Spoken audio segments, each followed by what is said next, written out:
Sekarang Pak Leonardo dos Santos. Wih, Pak Leonardo. Halo, mana Pak Leonardo? Nih. Oke, ayo lanjut. Yes.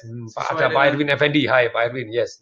Sesuai dengan topik hari ini, Pak Tung, bagaimana agar bisnis kita eksis dan bertumbuh di zaman yang terus berubah ini, apakah yang kita harus lakukan supaya bisnis kita tidak mati di tengah perkembangan zaman?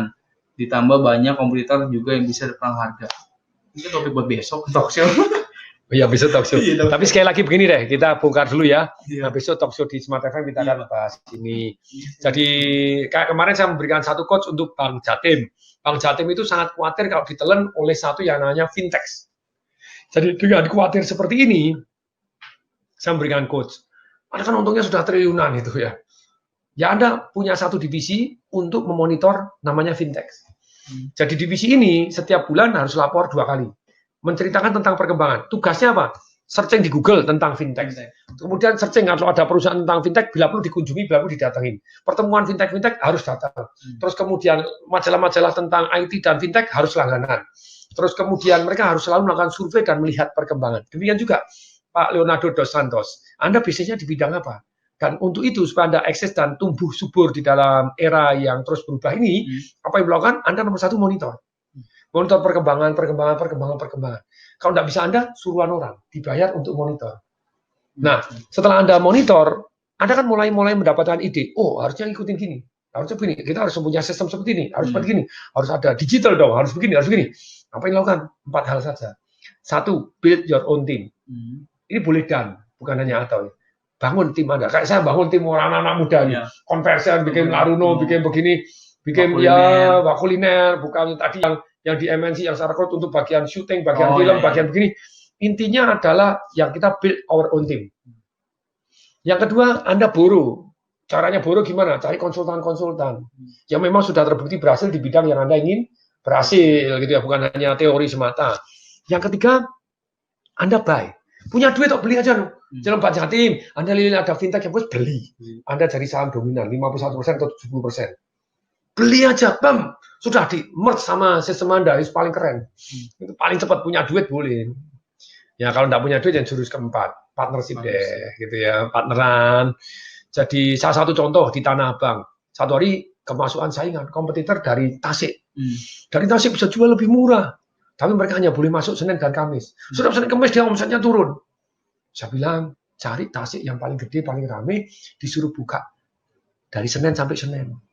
Buka di tempat Anda. Mereka kan hanya boleh bukanya Senin sampai dan Kamis, pakai mobil gitu ya. Tidak usah buka tempat kita. Top. Kerjasama aja bagi hasil. Jadi kalau Anda tidak bisa bersaing, kerjasama. Sama. Banyak produk di Indonesia, mohon maaf, gitu ya. Tidak bersaing dengan produk Tiongkok. Sudah lebih murah, lebih bagus. Jagung sama. Impor harganya sampai Indonesia dengan orang produksi di Indonesia lebih mahal produksi, tidak efektif, tidak efisien. Loh, kalau gitu petani jagung, ya Anda harus belajar untuk supaya efektif, efisien.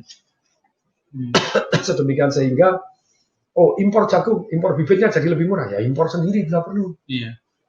Malah jadi peluang tuh, ini bibitnya mahal, ini mahal ya, kita mana yang murah, impor. Impor bibitnya kita tanam lebih gini, enggak, bibit kita bisa kembangkan sendiri. Ya lakukan riset, seperti Thailand tuh.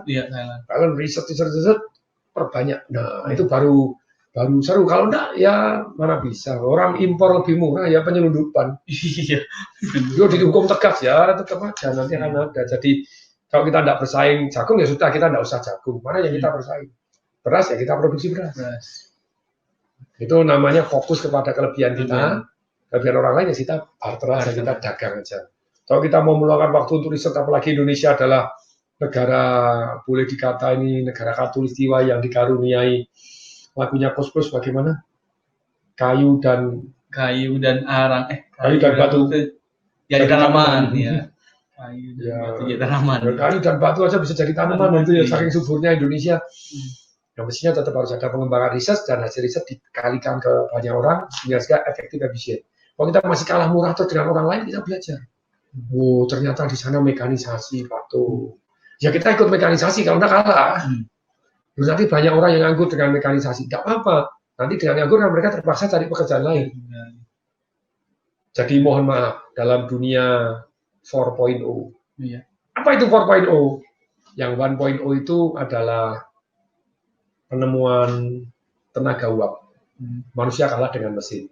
Yang kedua, penemuan listrik, sehingga tenaga bisa disimpan, disalurkan. Wah, itu mekanisasinya, robotisasinya lebih berkembang. Oke, yang ketiga itu adalah zaman mulainya komputer dan internet, begitu ya. Itu membuat pengetahuan ada di mana-mana, bisa diakses orang yang mau akses.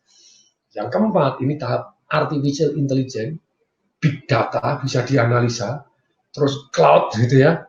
Dan mulai robotisasinya lebih mengerikan dari zaman dulu. Karena CEO pun besok diramalkan oleh Jack Ma akan kalah dibanding dengan yang namanya artificial intelligence. Contohnya sekarang kita pasang iklan sama di Facebook. Facebooknya lebih pintar dari kita, ada artificial intelligence. Kamu pasang umur 25 sampai umur 55. Yang laku itu 35 sampai 38, itu 80%. Kalau kamu mau fokus di sini, duitmu akan lebih efektif, efisien. Tuh. Kita analisanya kalah. Sama Facebook karena dia pakai artificial intelligence. Nah, untuk itu bagaimana kita menghadapi dunia 4.0 ini tadi? Ya, nomor satu waspada, terus tengok kanan, tengok kiri, dan ada timnya yang terus mempelajari kemajuan tadi. Either Anda build yourself, Anda borrow, konsultan, atau buy, atau partnership, sehingga dan Anda bertumbuh. Dan seringkali kita berani mengorbankan yang sudah ada. Maksudnya yang udah nggak eksis yang sekarang, Pak? Ya kayak saya pribadi, begitu saya melihat kemajuan di Jawa, ternyata di luar negeri mulai trennya beda. Jadi kalau dulu itu trennya di luar negeri itu seminar 3 jam, terus seminar 3 harinya bayar. Ternyata mereka seminar 3 hari dijual murah, bahkan gratis. Saya ikut. Padahal saya seminar 3 hari itu menghasilkan ratusan juta. Sekarang enggak, gratisan jual murah-murah. Seminar bisa kagak untung, bisa tombol sedikit, 3 hari bisa gratis karena tapi dengan 3 hari saya back and sell jualan yang lain. 18 hari dia master breakthrough-nya baru sukses dahsyat luar biasa. Berarti saya berani mengorbankan untuk yang 3 hari meng-create yang 18 hari. Sekarang bisa jadi nanti yang 3 harinya akses full internet. Ada wifi-nya gitu maksud Pak? Bukan akses full internet, jadi bukan tuh bisa balik lagi. Jadi misalnya Anda mau belajar tentang ini, ada 18 mata pelajaran atau misalnya ada 8 mata pelajaran untuk merevolusi kondisi keuangan Anda. Misalnya, bagaimana ternak duit, 5 menit, 10 menit, itu bisa gratis. Setelah gratis, bagaimana ngelamar kerja dengan ketinggian berhasil 98%. Bagaimana karyawan bisa naik gaji setahun 3 kali. Bagaimana mulai usaha tanpa duit malah dapat duit. Bagaimana melakukan financial ronsen, dibuatin video-videonya. Dan setelah dibuatin video-videonya, orang ngeklik, sesi 1, sesi 2. Kemudian, Anda mau nggak tak kasih gratis sesi 1? Oke, mau. Mau nggak Anda pelanggan? Tapi Anda wajib menyaksikan. Kalau Anda menyaksikan, tak kirimin yang kedua.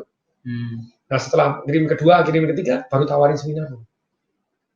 Mau ikut seminarnya yang live? Biaya murah. Nah, atau mau ikut langsung upgrade. Jadi intinya sekarang dengan adanya YouTube yang luar biasa, di-download lebih cepat, ini bisnis mulai berubah. Jadi bisa jadi saya mengorbankan satu seminar lagi yang 3 hari kalau di dalam bisnis saya seminar, begitu ya. Kalau di kuliner, bisnis saya yang lain, hotel, ini viral, tidak karu-karuan ini.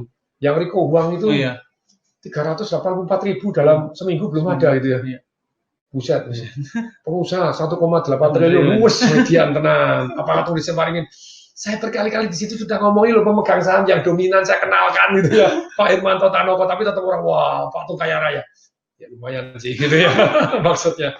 Tapi bukan 1,8 triliun saya yang modalin semua, enggak loh. Kan yang modal dominan 70% kan Pak Irmanto Tanoko gitu ya. Saya modalnya, saya small shareholder, ya keren aja sih, ROE, return of ego gitu. Punya hotel bintang 5, 1,8 triliun, ada office tower-nya, wes keren-keren. Pak Jokowi nginep sana, keren. Iya, dari sana hingga Pak Jokowi pun nginep. Itu ya, Pak. Karena merek lokal ya, Fasa Hotel itu di Surabaya. Kalau Anda mau ke Surabaya, please. Kalau Anda pengen napak tilas Jokowi ada itu, kamarnya 1122 ya. 1122. Itu dulu bekas kamar saya. Sekarang saya susah tidur sana karena saya umumkan 1122 orang pengen napak tilas Jokowi nginep di mana. Dikasih Predia Suite, tidak mau nginep kok. Nah, saya kecil aja. Terlalu besar, tidak bisa tidur. Oke. Padahal Presiden Suite-nya keren, ada kolam renangnya. Indoor. Ya. Satu-satunya di Asia Pasifik gitu ya. Yes.